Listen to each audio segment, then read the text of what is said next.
C'est le matin, debout, 6h15. Je me lève discrètement pour ne pas faire de bruit, je fais un café, 4 minutes chrono. Je reviens dans la chambre et le bois tranquillement tout en travaillant sur l'écriture d'un scénario. 7h05, je réveille le garçon, 10 minutes pour se réveiller, 10 minutes pour s'habiller.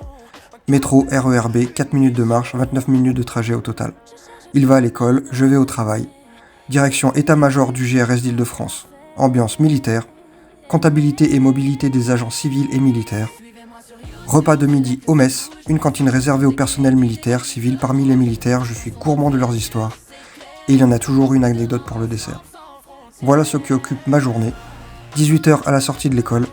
Envoi de texto pour expliquer qu'il ne rentrera pas chez sa mère. Un besoin d'une confirmation écrite pour éviter tout problème avec les autorités policières ou judiciaires. Direction domicile, 19h. Séance de devoir. 20h, repas. Brossage des dents, petite séance de série ou de film, puis au lit. Je me couche avec lui puis me réveille un peu avant minuit. Voici comment se passe chaque journée. Une journée fait 24 heures. 8h30 pour le travail temps plein, 5h30 pour l'enfant, 6 heures de sommeil minimum. Reste 3 heures seulement pour mes projets professionnels. Impossible de gérer une société et développer son business dans ces conditions. Seul, pas d'équipe technique, tout juste de quoi payer les frais juridiques et comptables, tout ça pris sur mon petit salaire. Ma santé en prend un coup, pas de temps et encore moins d'énergie pour faire du sport. Toutefois, des projets d'écriture sont nés et ont même commencé par certains.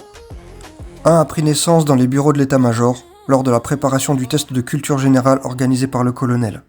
Thème, histoire et connaissance du 8e BCP, bataillon des chasseurs à pied. Ainsi, nous sommes une petite dizaine à passer le test. Dans le couloir, nous attendons, nous discutons, plaisantons et révisons. Chacun notre tour, nous entrons. Très vite, mon tour arrive. Je rentre dans la salle de cérémonie. Un jury nous attend.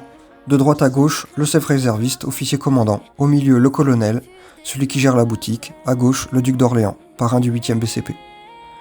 Les questions s'enchaînent, les réponses aussi. La capitaine chargée de la communication prend des photos. Mon parrain, qui a passé il y a des années le même test, m'appuie en cas de difficulté juste derrière moi. Je finis, je sors. Le suivant passe. Ainsi, le temps passe et perturbe notre quotidien. Une cérémonie termine l'épreuve avec des bouteilles. C'est dans la préparation de ce test et les lectures qui m'ont permis de découvrir certaines légendes militaires. Perdues dans l'histoire, leurs actes, leurs singularités ont attiré mon attention.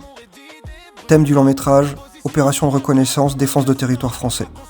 Catégorie, action, guerre. Une autre idée est née au cœur des métiers du recrutement des soldats de l'armée. Une série, thème, engagement et carrière à l'armée, catégorie, comédie, humour. J'espère qu'au moins l'un de ces projets verra le jour. Suivez-moi sur YouTube, c'est là que ça bouge. Des solutions, des clés qui dégoulinent de